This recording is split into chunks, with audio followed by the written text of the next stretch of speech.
Dan selamat pagi anak-anak cerdas, apa kabar semuanya? Semoga selalu dalam keadaan sehat walafiat. Ketemu lagi dengan saya untuk pertemuan kali ini. Kita masuk bab baru, yaitu bab tentang transformasi. Ada yang tahu apa itu transformasi? Tapi sebelumnya saya ingin bertanya, apakah di antara kalian ada yang pernah menonton Transformer? Oke, pasti ada. Kalau belum ada, silakan simak tayangan berikut ini. Nah, ini adalah salah satu cuplikan dari film Transformer yang saya ambil dari blog.guru.com. Coba kalian perhatikan baik-baik di situ. Ada gambar kendaraan mobil berubah jadi robot. Ya, jadi dari mobil berubah menjadi robot. Nah, jadi transformer itu adalah perubahan bentuk dari kendaraan menjadi robot untuk gambar di atas. Tapi di matematika sebenarnya apa itu transformasi? Jadi transformasi itu diartikan secara sederhana adalah perubahan ya, perubahan. Jadi transformasi sebenarnya kalau kalian mau mudah mengingat aja Transformer. Film Transformer itu kan berkaitan dengan tadi dari mobil berubah menjadi robot. Jadi perubahan dari, kalau di matematika transformasi itu adalah perubahan suatu posisi atau bentuk ke dalam posisi atau bentuk yang lain. Jadi sama artinya juga perubahan. Terus apa saja yang akan kita pelajari di transformasi ini? Silakan perhatikan slide saya berikutnya. Jadi jenis transformasi yang akan kalian pelajari diantaranya adalah yang pertama pencerminan atau refleksi. Nah, ini adalah salah satu contoh pencerminan. Kalian pernah bercermin? Nah, itu kalau kalian bercermin diri kalian, pasti bayangannya adalah diri kalian juga. Nah, itu kita akan pelajari. Terus yang kedua ada pergeseran atau translasi. Ya, misalnya ini tangan saya sebelah kanan saya geser. Ya, dari sini ke sini. Nah, ini namanya pergeseran atau translasi. Nah, seperti ini contohnya. Kemudian yang ketiga adalah perputaran atau rotasi. Pernah lihat jam? Nah, ini pasti kalian yang sudah punya semua jam di rumah. Lihat di situ ada perputaran jarum jam yang pendek dan panjang, itu termasuk rotasi, perputaran. Terus yang keempat adalah dilatasi atau perbesaran. Ya, nah itu namanya dilatasi. Jadi ada 4 poin yang akan kita pelajari di transformasi. Yang pertama tadi pencerminan atau refleksi, yang kedua pergeseran atau translasi, yang ketiga perputaran atau rotasi, dan yang keempat adalah dilatasi. Bagaimana selanjutnya? Nah, untuk pertemuan kali ini saya akan lebih khususkan dulu untuk transformasi jenis pencerminan atau refleksi. Nah, jadi refleksi atau pencerminan merupakan suatu jenis transformasi yang memindahkan setiap titik pada suatu bidang dengan menggunakan sifat bayangan cermin dari titik-titik yang dipindahkan. Pokoknya kalau ada kata-kata refleksi atau pencerminan, ingat aja cermin ya, ingat cermin. Selanjutnya, membedakan pencerminan dan bukan pencerminan. Bagaimana cara membedakannya? Silakan simak berikut ini. Nah, di sini yang A ada beberapa gambar, B, C, D, dan E. Terakhir F. Nah, sekarang kita lihat dari beberapa gambar ini yang manakah yang termasuk pencerminan dan bukan pencerminan. Sekarang kita simak, perhatikan baik-baik. Yang A kira-kira pencerminan nggak? Kalau ada bahasa pencerminan, pokoknya ingat aja cermin. Yang A ini adalah pencerminan. Kenapa pencerminan? Karena bentuk dari yang merah ke biru ini sama. Bentuknya sama. Terus jarak antara titik yang satu dengan titik yang lain terhadap pencerminan juga jaraknya sama. Nah, yang A ini adalah pencerminan. Kemudian yang B apakah pencerminan? Ini bukan pencerminan. Kenapa? Karena posisinya berbeda. Walaupun bentuknya sama, tapi posisinya jelas bukan pencerminan ya. Kalau pencerminan berarti yang warna merah ini bukan posisinya seperti ini, tapi terbalik ya, seperti itu.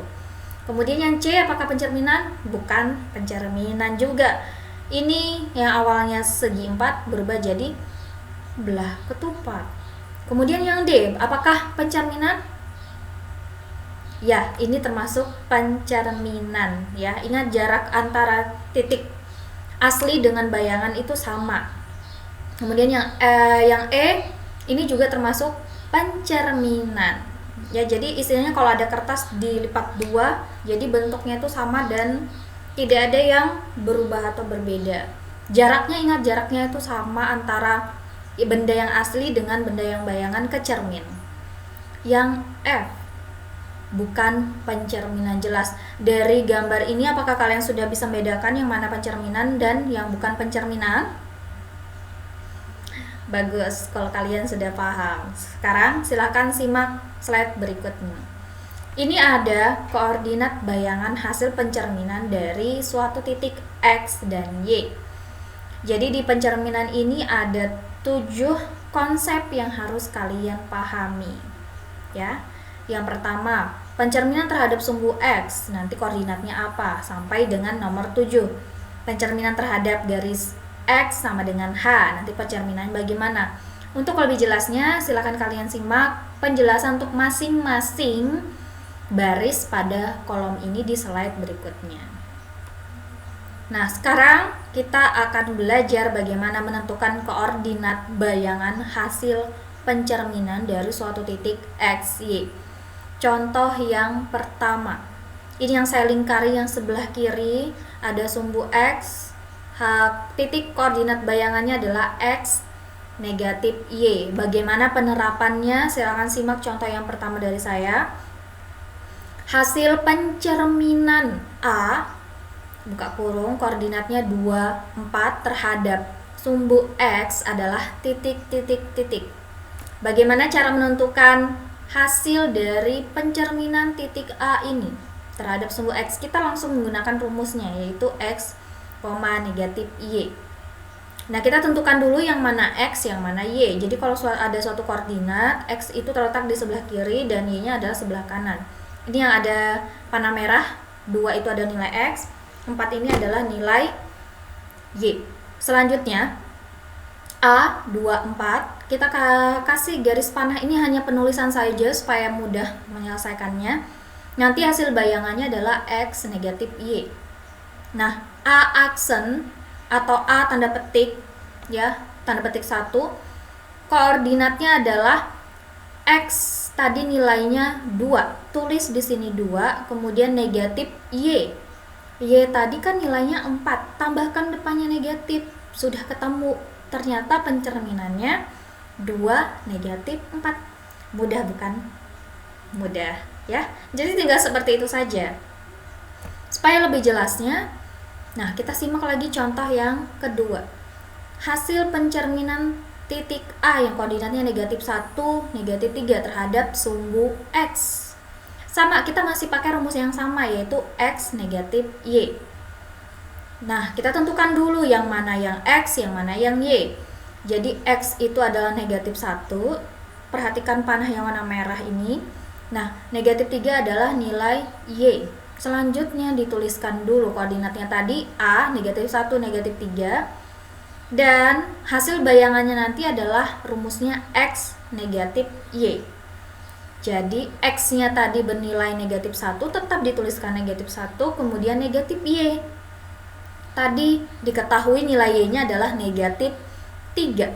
Nah, di depannya ada negatif. Sekarang saya tanya, kalau negatif ketemu negatif jadi positif. Jadi nanti hasil akhirnya adalah negatif 1, 3. Jadi hasil pencerminan dari A negatif 1, negatif 3 adalah A aksen, A tanda petik 1 A aksen, ya, buka kurung, negatif 1, 3.